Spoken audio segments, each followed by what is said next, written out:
Two legendary capitals, London and Dublin, go head-to-head. Which city truly comes out on top? On the left, Dublin, the charming Irish capital known for vibrant culture, and on the right, London, the historic global metropolis packed with opportunities. Let's skip the tourist cliches and get to what really matters. We'll score each category, and at the end you'll know exactly which city claims the crown. The result might just surprise you. Let's get an overview real quick. Here's our mind map of what we'll be comparing. Cost of living, transportation, entertainment and attractions, city size, weather and climate, job market and opportunities, and of course, food and dining. We're covering literally the essentials for living or just visiting. Ready? Let's jump in.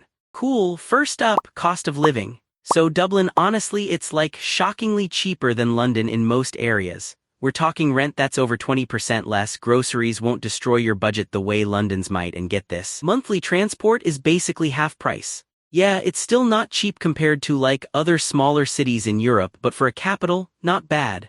Now London's got great deals if you're a serial shopper because there's way more competition and technically salaries are a smidge higher. But oh man, housing, that's on a whole different level, almost 50% more than Dublin, and pretty much everything else like transport and bills just piles on top of that. So for cost of living, Dublin takes this one. Your wallet will thank you. Next is transportation. So Dublin keeps it pretty simple and honestly affordable. A monthly card is €78. You get solid coverage with buses, trams and trains, and if you're commuting a lot, it's pretty hard to beat. The only thing, the network isn't massive, so if you're all about getting everywhere fast, there might be some FOMO. Now London, here, where it flexes.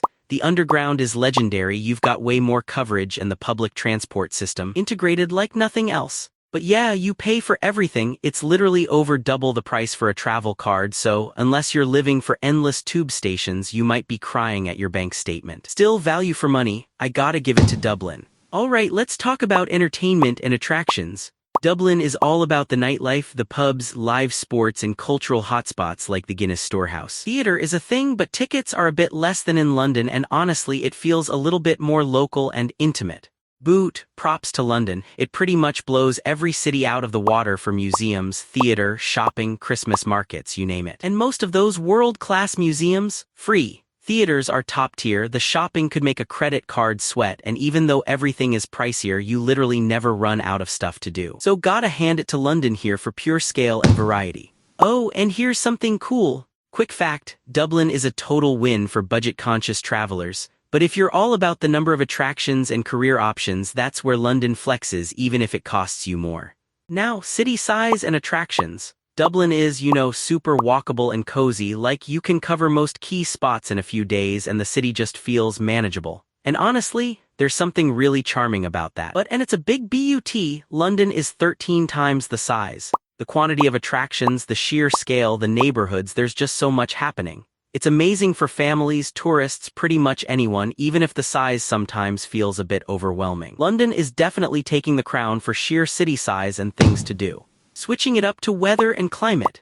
Both cities are, notoriously a bit gray and wet, but Dublin honestly gets even more rain and has fewer sunshine hours. London's not exactly tropical, but you can expect slightly warmer summers, more sun in July, and just a touch less rain.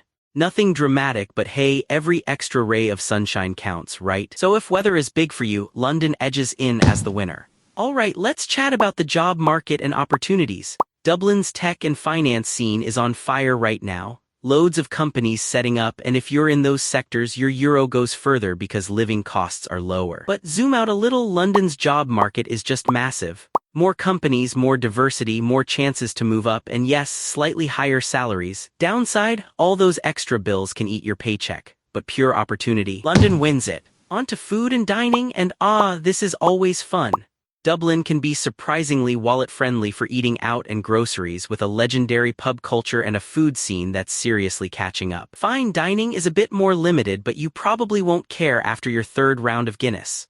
London, though, you'll find literally every cuisine on the planet, a buzzing restaurant scene and so much diversity, but you're definitely paying more for the privilege. Eating out is up to 23% more expensive on average. For value, Dublin grabs this one. Let's take a step back. If you put these cities head-to-head in a radar chart, Dublin is crushing it in affordability and value for day-to-day living, while London's winning the big leagues in entertainment, job market size, city scale, and even weather, well, just a bit.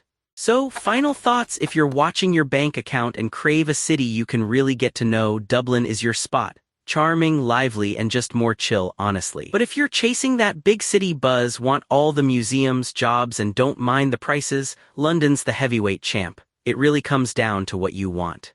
Planning your move or visit? Seriously, weigh up your budget and lifestyle priorities. Either way, you're in for a unique experience.